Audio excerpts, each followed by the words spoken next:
home to nearly 200,000 Darfuris.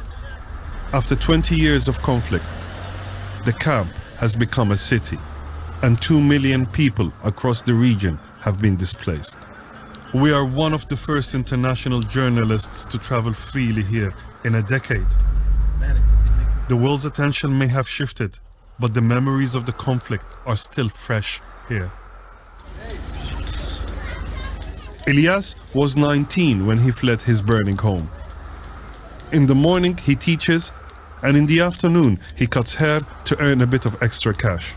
في نفس الوقت واحد من الجنجويد ده قال انه ده ولد من ابناء بتاعت الابيد كما يسمونه هم ديل الجنجويد بيسموا اهل دارفور بالابيد والثاني قام لزاني كده وبقعت بوشي كده على النار. The next generation of Darfuris are growing up in these camps. Older children study in temporary classrooms. Their parents are too scared to return to their homes.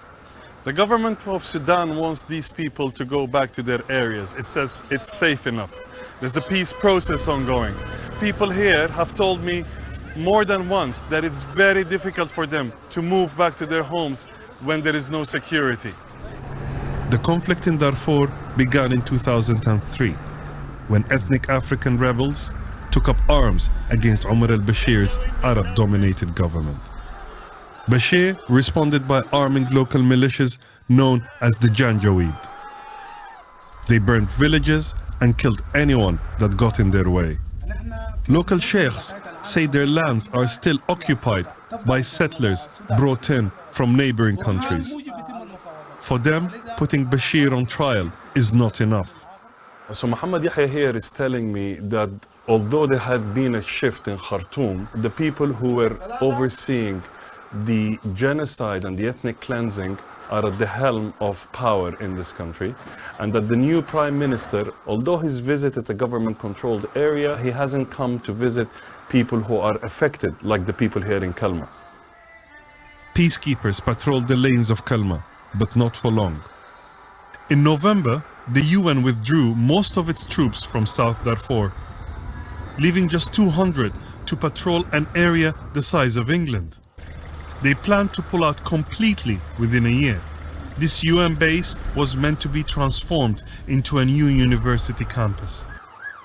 As the last of the peacekeepers left, the base was looted whilst government troops watched.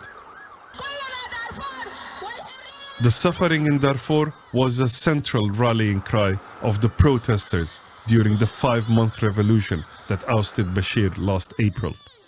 But did these words echo as far as Darfur? This attack at the end of last year suggests not. 50 people were killed and 40,000 were displaced when their camp was burnt. As long as attacks like these go unpunished, there will be no peace.